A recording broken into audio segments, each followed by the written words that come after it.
الصراط المستقيم صراط الذين أنعمت عليهم غير المغضوب عليهم ولا الضالين آمين صدق الله العظيم۔ محترم حضرات سامعین، بزرگ والدین، ہمارا رمضان المبارک کے اہم ترین ساعتوں میں داخل ہو چکے ہیں۔ اللہ کا اس بات پر جتنا بھی شکر ادا کریں کم ہے کہ رمضان المبارک کا مہینہ یہ صبر کا مہینہ ہے۔ سب سے پہلی چیز جو ہمارے اندر ہونی چاہیے وہ ہے دل کی صفائی، دل صاف کرنا ہے، ظاہر کے ساتھ ساتھ باطن کی صفائی ہو۔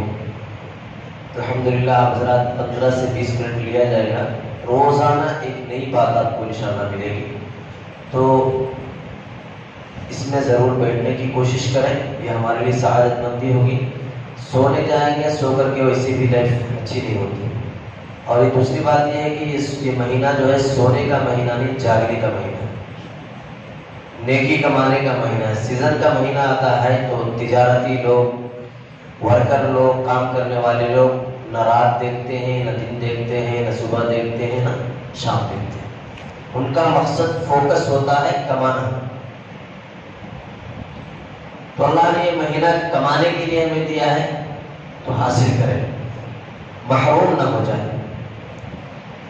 آج میرا دل میں ارادہ یہ ہے کہ ہم میں سے ہر ایک کو ایک سورہ ہے قرآن مجید کے اندر جس کو سورہ فاتحہ کہتے ہیں، ہر نماز میں پڑھی جاتی ہے۔ تو یہ سورت کیوں ایسی ہے کہ ہر نماز میں پڑھنے کا حکم؟ اس میں آخر اللہ کہنا کیا چاہتے ہیں ہمیں سمجھنا ہے۔ قرآن مجید کی 114 سورتیں ہیں، نماز میں سورہ فاتحہ کو چھوڑ کر کے 114 سورتوں میں سے کوئی بھی سورت آپ پڑھ لیجیے، بلکہ کوئی بھی سورت کی 3 آیتیں آپ پڑھ لیں، نماز ہو جائے گی۔ لیکن یہ ایک سورت ایسی سورہ ہے کہ اس سورت کو اگر کوئی شخص کسی بھی نماز میں، بلکہ فرائض میں کہا گیا، اس کو وجوب میں رکھا گیا، اگر نہیں پڑھا تو نماز کے لیے کمپلیٹ کے لیے سجدہ سہو کرنا ضروری ہے، نہیں کیا تو نماز نہیں ہوگی۔ آپ تہجد پڑھیں، نفل پڑھیں، اشراق پڑھیں، اوابین پڑھیں، چاشت پڑھیں، فرض پڑھیں، واجب پڑھیں، ہر ایک نماز کی ہر ایک رکعت میں سورہ فاتحہ پڑھنے کا حکم ہے نا بھائی؟ تو آخر اللہ اس میں کیا چیز ایسا رکھے ہیں جو ہر نماز میں پڑھنے کا حکم؟ اس کی آج تھوڑی سی جھلک آپ کے سامنے آئے گی کہ آخر اس آیت اس سورت میں اللہ تعالیٰ ایسا کیا چیز رکھے۔ تو چند باتیں آپ کو بتانے کی کوشش کروں گا۔ یہ سورت کا نام ہم اور آپ بولتے ہیں، کوئی بولتا ہے الحمد شریف، بعض لوگ بولتے ہیں سورہ فاتحہ، یہ نام ہے، لیکن تفسیر کی کتابوں میں لکھا ہے کہ اس سورت کے 15 نام ہیں، 15 نام ہیں۔ اس سورت کا نام سورہ فاتحہ ہے، اس سورت کا نام سورہ واقعہ ہے، اس سورت کا نام سورہ کافیہ ہے، اس سورت کا نام سورہ شفا ہے، اس سورت کا نام سورہ فاتحہ ہے، سبع المثانی ہے، ام الکتاب ہے، ام القرآن ہے۔ پورے قرآن کا خلاصہ اس میں اللہ نے رکھا ہے، پورے قرآن کا نچوڑ ہے۔ بعض مفسرین نے فرمایا کہ اس سورت کے اندر تورات، انجیل، زبور، چاروں کتاب کو اللہ نے ملا کر رکھ دیا۔ اتنی پاورفل سورت ہے، اور اللہ نے فرمایا کہ آیت شفا ہے اس میں، اگر کسی مریض پہ، بیمار پہ اگر صحیح صدق دل سے اگر پڑھ کر کے جب کرے تو شفا یاب ہو جائے۔ بچانے والی سورت ہے۔ اس سورت میں اللہ نے خاص طور سے 3 بات بتائی۔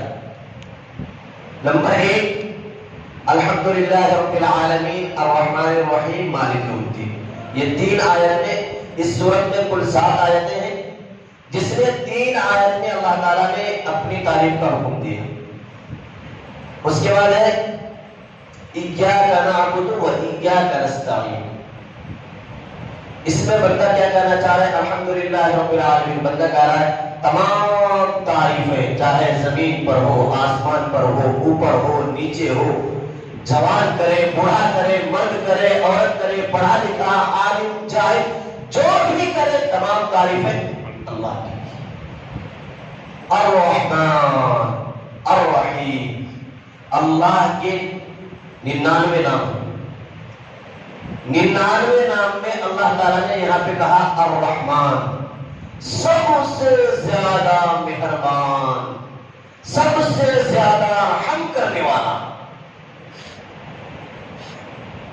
آگے کہتا اللہ فرماتے ہیں مالک یوم الدین، اللہ کون ہے؟ ایک تو سب سے زیادہ مہربان ہے، سب سے زیادہ شفیق ہے، سب سے زیادہ رحم کرنے والا ہے، اور سب سے اہم ترین بات یہ ہے کہ مرنے کے بعد جو ایک زندگی ملے گی، میدان حشر قائم ہوگا، حساب و کتاب ہوگا، اچھے اور برے کی پہچان ہوگی۔ اللہ فرماتے ہیں مالک یوم الدین، اللہ وہ ہے جو روز جزا، قیامت کے دن کا مالک ہے۔ وہ اب یہ 3 آیتوں میں اللہ کی تعریف ہم نے کر دی۔ چوتھی آیت میں اللہ فرماتے ہیں کہ بندے سے کہہ رہے ہیں اللہ تم خود کہو، کیا کہو؟ ایاک نعبد و ایاک نستعین، باری تعالیٰ ہم تیری ہی عبادت کرتے ہیں اور تجھ ہی سے مدد مانگتے ہیں، عبادت بھی تیری اور مدد بھی تجھ سے۔ پتا چلا اس آیت میں اللہ تعالیٰ ہمیں یہ سکھا رہے ہیں کہ غیر اللہ کی عبادت جائز نہیں۔ ایاک نعبد، غیر اللہ کے سامنے سجدہ کرنا، پیشانی ٹیکنا، مرادیں مانگنا، ایسی چیز مانگنا جو اللہ سے مانگی جاتی ہے، جائز نہیں۔ اس لیے کہ سورۃ فاتحہ قرآن کی سب سے پہلی سورت، اللہ نے اس میں یہ اعلان کیا ایاک نعبد، تمہارا اگر کوئی معبود ہے تو اللہ ہے، اور آگے کہا وَإِيَّاكَ نَسْتَعِينُ، دوسرا ہے اگر مدد مانگی جا سکتی ہے، کوئی شخصیت ہے، کوئی ذات ہے، تو وہ اللہ کی ذات ہے۔ اچھا جو اللہ کے ہم نے کہا یا اللہ ہم پیشانی تیرے سامنے ٹیکتے ہیں، مدد تجھ سے مانگتے ہیں، اب کیا کرنا ہے؟ تو اللہ فرماتے ہیں تم خود کہو، کیا کہو؟ اہدنا الصراط المستقیم، باری تعالیٰ میرے اوپر ایک رحم کر، مجھے سیدھا راستہ دکھا۔ آج پڑھتے سب ہیں، سیدھا راستہ کون سا ہے؟ وہ راستہ جو جنت کی طرف لے جائے، اچھائی کی طرف لے جائے، بھلائی کی طرف لے جائے، اللہ سے جڑا دے، وہ راستہ کا ہمیں پتہ نہیں۔ بندہ مانگ تو رہا ہے لیکن دل سے نہیں مانگ رہا ہے۔ اللہ کو فرماتے ہیں قرآن مجید کے تیسرے پارے کے اندر وَهَدَيْنَاهُ النَّجْدَيْنِ، ہم نے 2 راستے بنائے، ایک راستہ جنت کی طرف انسان کو لے جاتا ہے اور ایک راستہ جہنم کی طرف لے جاتا ہے۔ تو بندہ سے اللہ یہ کہنا چاہ رہے ہیں کہ مانگو اہدنا الصراط المستقیم، باری تعالیٰ ہمیں سیدھا راستہ دکھا دے۔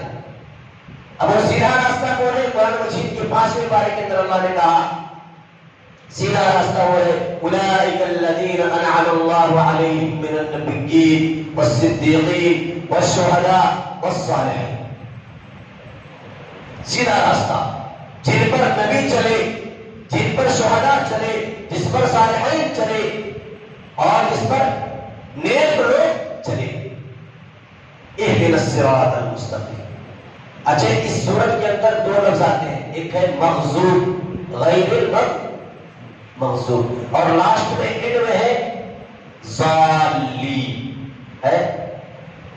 تو اللہ فرماتے ہیں صراط الذین انعمت علیہم، یا اللہ سیدھا راستے پر ہمیں چلا، سیدھا راستہ ان لوگوں کا راستہ جن پر تو نے انعام کیا، جن پر تو نے انعام کی بارش کی، جس کو تو نے اپنا کہا اور وہ اس راستے پر چل کر کے تیرے سے قریب ہو گئے، ان لوگوں کے راستے پر چلا۔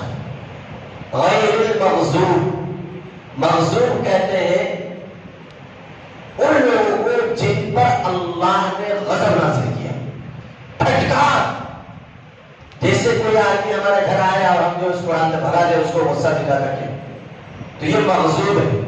زال کس کو کہتے ہیں؟ گمراہ لوگ. تو مغزوم سے مراد یہاں پہ یہود ہے اور زال سے مراد عیسائی ہے. تو اللہ تعالیٰ یہ بتانا چاہ رہے ہیں کہ سورہ فاتحہ میں ہر رکعت میں مانگو، اور یہ اتنی اچھی چیز ہے، نہیں مانگو گے ہو سکتا ہے یا تو راستے سے بھٹک جاؤ گے، یا پھر مغصوب ہو جاؤ گے، یا پھر ظالم میں تمہارا شمار ہو جائے گا. عیسائی لوگ پڑھے لکھے مانتے ہیں حضرت عیسیٰ کو، نبی کو مانتے ہیں، لیکن وہ سال ہو گئے، گمراہ ہو گئے، راستے سے بھٹک گئے، پٹری ان کی چینج ہو گئی. پٹری جب چینج ہوتی ہے تو انسان ہندوستان سے سیدھا قبرستان چلا جاتا ہے. تو یہی ہوتا ہے. اللہ فرماتے ہیں کہ اور اس میں ایک طریقہ بتایا ہے، دیکھیے دعا کا طریقہ. جیسے میں نے کہا 3 آیتوں میں اللہ کی تعریف، 4تھی آیت میں اپنے آپ کو عاجز بتانا، اور اس کے بعد جو 3 آیتیں ہیں اس میں اللہ سے مانگنا ہے. تو دعا کا طریقہ بھی یہی ہے کہ جب انسان اللہ سے کوئی دعا مانگے، اللہ سے دعا کرے، کوئی چیز اگر مانگنا ہو، سب سے پہلا کام اللہ کی تعریف کرے. دوسرا جو سورہ فاتحہ کے اندر بتایا گیا، دوسرا کام اپنی عاجزی دکھایا، میرے پاس کچھ نہیں، میں نہتا ہوں، میں عاجز ہوں، میں کمزور ہوں، میں ناتوا ہوں، میں لاغر ہوں، میرے پاس کچھ نہیں ہے. جب بندہ پہلے ورڈ میں اللہ کی تعریف کیا، دوسرے ورڈ میں اپنی عاجزی دکھایا، جھک گیا، اس کے بعد جب عاجز ہو کر کے جھک گیا اور جھک کر کے کہتا ہے باری تعالیٰ مجھے دے دے، تب اللہ کی ذات، اللہ کی رحمت جوش لاتی کہ یہ بندہ اپنے آپ کو مکمل طریقے سے میرے سپرد کر دیا، میرے حوالے کر دیا، تو اللہ عطا کر دیتے. آج جو اکثر دعائیں قبول نہیں ہوتی ہے اس کی وجہ بھی یہی ہوتی ہے. دعا مانگنے کا طریقہ ہمیں نہیں آتا ہے، ڈائریکٹ ہاتھ اٹھایا یا اللہ بس. یہ ادب کے خلاف علماء نے لکھا ہے. سورہ فاتحہ کے اندر اللہ تعالیٰ نے شروع سے آخر تک جہاں بہت ساری باتیں بتائی ہمیں، ان میں سے ایک بات یہ بھی بتائی دعا کا طریقہ. جب بھی دعا مانگنا ہو پہلے اللہ کی تعریف کریں، پھر اپنے عاجزی انکساری دکھائیں اللہ سے، اس کے بعد اہدنا الصراط المستقیم. اور اللہ نے کہا دعاؤں میں مانگا کرو اسے، بلکہ میں تو کہتا ہوں کہ آپ نے ہر دعا میں، زندگی کے ہر موڑ پہ اس دعا کو مانگنا چاہیے. میں نے اپنی زندگی کے اندر ایک کتاب پڑھی، اس میں ایک واقعہ سناؤں گا، شاید روکنے کھڑے ہو جائیں گے آپ حضرت کے. ایسا خطرناک آپ اندازہ نہیں لگا سکتے. کبھی کبھی ایسا ہوتا ہے بڑا اچھا انسان، بلکہ میں اپنے لیے نہیں کہا، کسی کے لیے بھی کہہ سکتا ہوں کہ پڑھا لکھا عالم کتب بھی راستے سے بڑھ جاتا ہے اور اللہ پھٹکا کر کے پھینک دیتے. لکھا ہے کتاب کے اندر، حضرت مولانا پیر ذوالفقار صاحب نقشبندی پاکستانی دامت برکاتہم لکھتے ہیں کہ میں حج پہ گیا تھا. حج پہ گیا تو وہاں پہ ایک آدمی کو دیکھا، میرے بالکل بازو میں کھڑا ہے، طواف کر رہا ہے، میں بھی کر رہا ہوں، وہ بھی کر رہا ہے. اور وہ آدمی جب آدمی حج کے لیے جاتا ہے خانہ کعبہ کے پاس ہو تو جو چاہے دعا مانگ سکتا ہے. اور ہمارے کا حکم بھی ہے اپنے لیے، خاندان کے لیے، قبیلے کے لیے، معاشرے کے لیے، کوئی امت کے لیے جو چاہے مانگ سکتا ہے. لیکن حضرت مولانا پیر ذوالفقار صاحب لکھتے ہیں کہ میں 60 چکر لگایا اور وہ میرے بازو میں ہی تھا. وہ تمام دعائیں چھوڑ کر کے ایک ہی دعا مانگ رہا تھا، یا اللہ کلمے کی موت دے، کلمے کی موت دے، کلمے کی موت دے، کلمے کی موت دے. حضرت مولانا پیر ذوالفقار صاحب لکھتے ہیں کہ میں پریشان تھا اندر سے. تو بازو میں طواف کر رہا ہے، 7 چکر لگایا، 7 چکر میں بھی یہی دعا مانگ رہا ہے. طواف ختم ہوا، حضرت نے اس آدمی کو پکڑ لیا، کہا مجھے تم سے بات کرنی ہے کچھ. کہا کیا بات کرنی ہے؟ کہا کچھ بات کرنی ہے، چلو سائڈ میں بات کرتے ہیں. اس نے کہا میرے پاس ٹائم نہیں. کہا کہ تھوڑا سا ٹائم دے دو. کہا میں فری ہو کر کے آپ کو کال کروں گا. میں نے کہا حضرت کے روم پر وال بھی گیا. حضرت نے کہا کہ تم طواف کر رہے تھے، طواف میں 7 چکر میں تم نے ایک ہی دعا. کلمے کی موت دے، کلمے کی موت، اس کی وجہ کیا ہے؟ اس آدمی نے رونا شروع کر دیا، آنکھوں سے آنسو ٹپکنے لگے اور کہنے لگا کہ حضرت مت پوچھیے، بہت خطرناک ماجرا ہے، بہت ہی خطرناک واقعہ پیش آیا ہے۔ کہا کیا ہے بتاؤ، آخر بتاؤ تو صحیح۔ کہا کہ حضرت کیا بتائیں، میرا بڑا بھائی تھا، متقی، پرہیزگار، نماز کا پابند، تہجد کا پابند، قرآن شریف کی تلاوت کرنے والا، باشرا تھا، عالم نما تھا، جبہ شرعی ہمیشہ پہنتا تھا، نماز کی پابندی تھی، یہاں تک کہ تہجد اشراق ہوا بھی کچھ بھی نہیں چھوٹتا تھا۔ اچانک ایسا ہوا میرا بڑا بھائی بیمار پڑ گیا، بیمار ہو گیا۔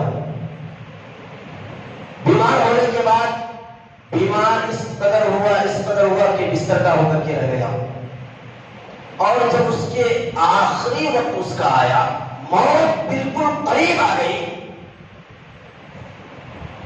تو اس نے ہمیں اشارے سے کہا کہ میں وہ اس طریقے سے لیٹا ہوا تھا، اس نے اشارے سے کہا کہ مجھے بٹھا دو، تو ہم لوگوں نے ان کو اٹھا کر کے بٹھایا۔ اس کے بعد اس نے اس طریقے سے کہا، اس طرح ہاتھ کیا، تو ہم لوگ سوچے کہ یہ متقی پرہیزگار انسان تھا، نماز کا پابند تھا، قرآن کی شریف کی تلاوت ہمیشہ کیا کرتا تھا، آخری وقت ہے، شاید یہ آخری وقت میں قرآن پڑھ کر کے دنیا سے جانا چاہتا ہے۔ چنانچہ لکھتے ہیں اور وہ واقعہ سناتا ہے، حضرت کو کہتے ہیں کہ حضرت ہم لوگ جھٹ سے گئے، جلدی سے ہم نے وضو کیا، وضو کر کے قرآن اس کے ہاتھ میں لا کر کے تھمایا کہ ہو سکتا ہے آخری وقت ہے، قرآن کی چند آیتیں پڑھ کر کے دنیا سے چلا جائے۔ لیکن افسوس کی بات یہ ہے کہ جیسے ہی ہم نے قرآن اس کے ہاتھ میں تھمایا، وہ نمازی انسان، بادشاہ انسان، پتہ نہیں زندگی میں کون سا گناہ اس سے ہو گیا تھا، وہ قرآن اس طریقے سے ہاتھ میں لیا اور ہماری طرف دیکھا اور قرآن کو اس طریقے سے پھینک کر کے کہا کہ میرا اس سے کوئی تعلق نہیں، اور وہ قبض ہو گئی۔ حضرت میری عزت کی قسم، میں اس دن سے آج تک وہ ماجرا دیکھ کر کے آج تک میں تمام دعائیں چھوڑ دیا ہوں، ایک ہی دعا کرتا ہوں اللہ سے، یا اللہ کلمے کی موت دے۔ تو میرے بھائی اہدنا الصراط المستقیم، اللہ سے صراط مستقیم مانگا کرے، یا اللہ ہمیں سیدھا راستہ دکھا، جو سیدھا راستہ تیری طرف جاتا ہے، جنت کی طرف لے جاتا ہے، اچھائی کی طرف لے جاتا ہے، اپنی ہر دعا میں اس بات کو شامل کرے۔ زندگی بہت مختصر ہے، صبح کا انسان شام میں نہیں ہے، شام کا انسان صبح میں نہیں ہے، بہت مختصر ہے۔ ہاں بس اللہ سے اتنی دعا کرے جب آخری وقت آئے، کلمے کی موت آ جائے، اہدنا الصراط المستقیم۔ تو انشاءاللہ کریں گے ایسے، اپنی دعاؤں میں اس بات کو شامل کریں کہ اللہ ہمیں سیدھا راستہ دکھا، ہم سیدھا راستے پر چلنا چاہتے ہیں اور چلنے کی کوشش کریں۔ سورہ فاتحہ کے خلاصے کے طور پر تفسیر یہ ہے، اللہ تعالیٰ یہی ہمیں سبق دینا چاہتے ہیں، بتانا چاہتے ہیں۔ اللہ تعالیٰ سے دعا ہے، اللہ تعالیٰ جو کہا سنا، اللہ مجھے بھی اور آپ تمام حضرات کو عمل کرنے کی توفیق و سعادت نصیب فرمائے۔ اللہ محرومی سے، ناکامی سے اللہ تعالیٰ ہم سب کی حفاظت فرمائے۔ انشاءاللہ ہم پوری کوشش کریں گے، پورا رمضان ایک نئی بات آپ کو دیں گے انشاءاللہ۔ بس تھوڑا جم کر کے اللہ کی طرف متوجہ ہو کر کے روزانہ بیٹھیں، اپنے آپ کو اس مجلس سے جوڑیں، انشاءاللہ بہت بڑا فائدہ ہوگا آپ کا۔ اللہ تعالیٰ ہم سب کو عمل کرنے کی توفیق عطا فرمائے۔ اللهم صل